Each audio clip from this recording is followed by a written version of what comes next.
கன்னியாகுமரி மாவட்டம் சாமித்தோப்பு பகுதியில் அமைந்துள்ள ஐயா வைகுண்டசாமி தலைமைப்பதியில் நடைபெற்ற வைகாசி திருவிழாவின் கொடியேற்று விழாவில் ஏராளமான பக்தர்கள் கலந்து கொண்டு வழிபாடு செய்தனர். கூடுதல் விவரங்களை செய்தியாளர் தங்கலிங்கம் வழங்க கேட்கலாம். தங்கலிங்கம், வணக்கம். இந்த நிகழ்வின் சிறப்பம்சங்கள் என்ன, முழு விவரங்கள்?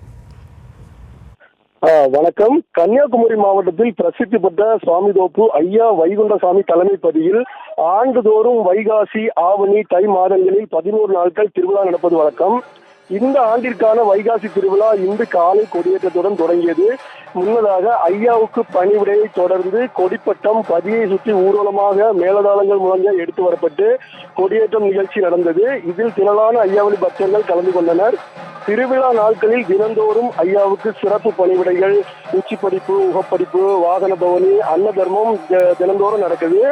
8ஆம் திருவிழா அன்னைக்கு ஐயா வெள்ளி குதிரை வாகனத்தில் முத்திரி கிழக்கு கரையில் களி வேட்டையாடும் நிகழ்ச்சி, தொடர்ந்து குதிரை வாகனத்தில் சென்று பக்தர்களுக்கு அருள் பாலிக்கும் நிகழ்ச்சியும் நடக்கிறது.